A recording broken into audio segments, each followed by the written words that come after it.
ہمارے یہاں منگنی ہوتی ہے، شادی سے پہلے بیگم اپنے شوہر کا ہاتھ پکڑ کر کے انگوٹھی پہناتی، اور شوہر نامدار جو ہونے والے ہیں وہ بھی بیگم کا ہاتھ پکڑ کو سونے کی انگوٹھی پہناتی۔ ارے نکاح سے پہلے یہ کیا معاملہ، ایک غیر عورت کا ہاتھ پکڑے یا عورت مرد کا ہاتھ پکڑے، مرد عورت کا ہاتھ پکڑے؟ اور ہمارے یہاں یہ بھی ہے کہ شاید آپ کے یہاں تو نہیں ہوگا، خواتین چوڑیاں پہنتی ہیں، چوڑی پہنانے والا ایک نامحرم عورت کا ہاتھ مل ملا کر کے اس کو چوڑیاں پہنا رہا۔ ارے یہ کیا بے شرمی ہے بھائی، ایک عورت یہ غیر مرد کے ہاتھ میں ہاتھ دے رہی، اور یہ سونے کی انگوٹھی دولہے کو دی جا رہی، اور دولہا جو ہے سونے کی انگوٹھی چلو خاتون کو تو پہنا مگر اس سے ابھی تو نکاح بھی نہیں ہوا، کس طرح پہنا رہا؟ یہ رواج کیسے ہو گیا؟ اور آج برا مت مانیے گا، حق بڑا کڑوا ہوتا، چمن میں تلخ نوائی میری گوارا کر، مہمان سمجھ کے معاف کر دیجیے گا۔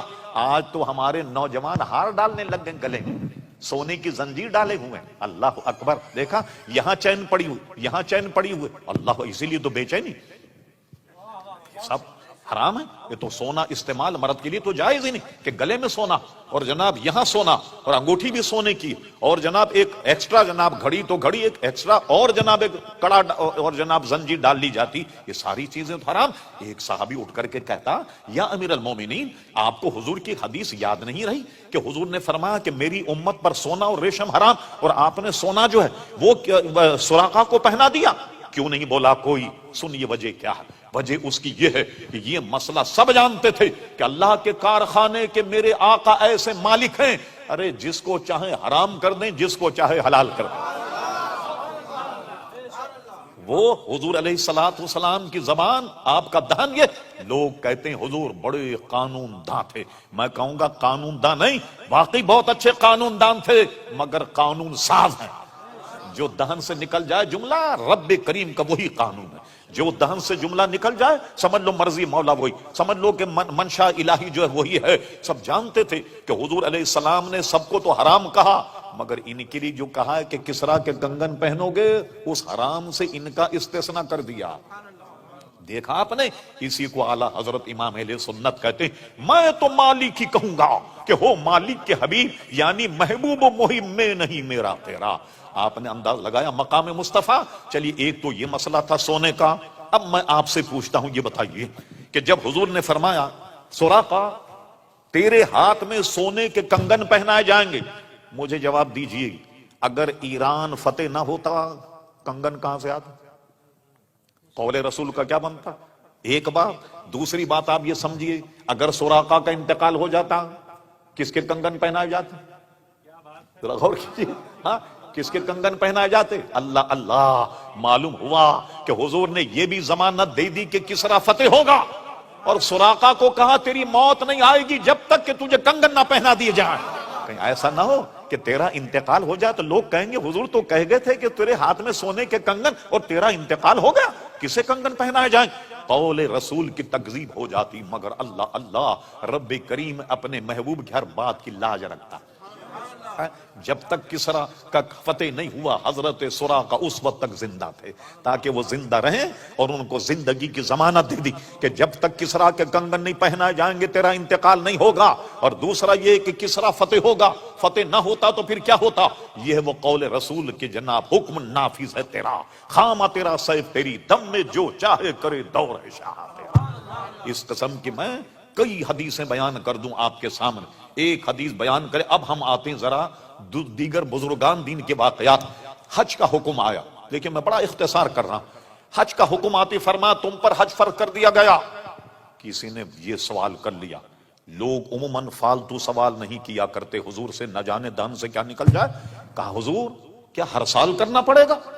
آپ نے سکوت فرمایا، تھوڑی دیر کے بعد فرمایا سنو، جب تم نے مجھ سے سوال کیا ہر سال، اگر میں ہاں کہہ دیتا ہر سال تمہیں حج کرنا پڑ جاتا، اگر میرے دہن سے نکل جاتا کہ ہاں ہر سال تمہیں حج کرنا پڑتا۔ اب سنو، زندگی میں ایک مرتبہ حج فرض ہے، ایک مرتبہ حج کرنا ہوگا۔ اور اللہ اکبر، تو آپ نے دیکھا قول رسول صلی اللہ علیہ وسلم کی اہمیت۔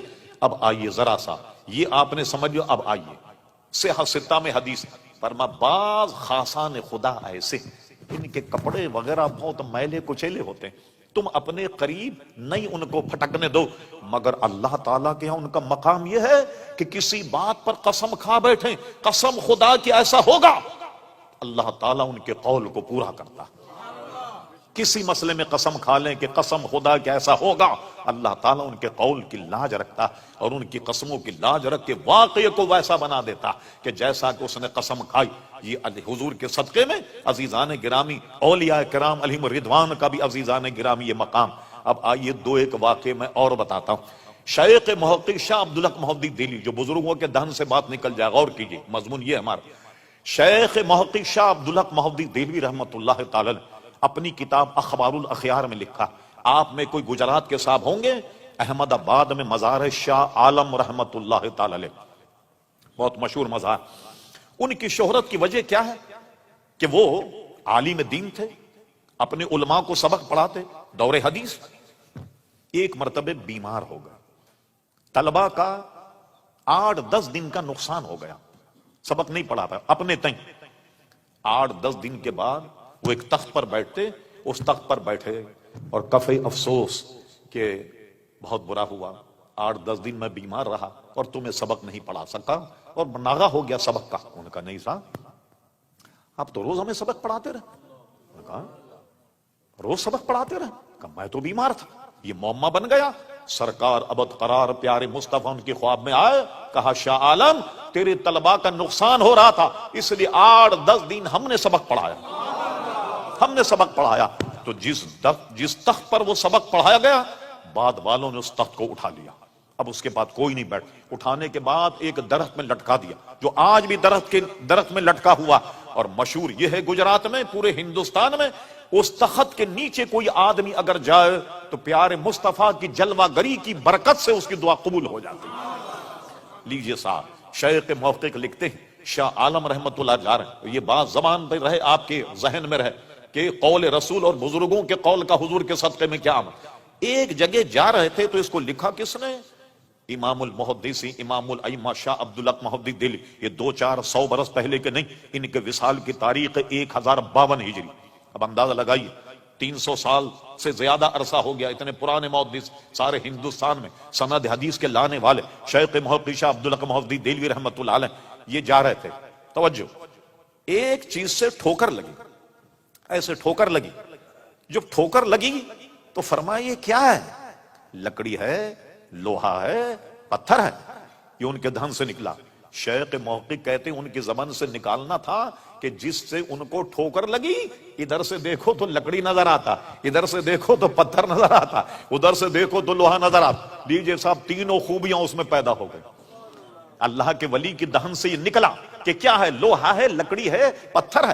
تو تینوں خوبیاں اس میں پیدا ہوں. کسی اینگل سے دیکھیے تو لکڑی نظر آتا، کسی اینگل سے دیکھیے تو آپ کو پتھر نظر آتا، کہیں سے دیکھیں تو لوہا نظر آتا.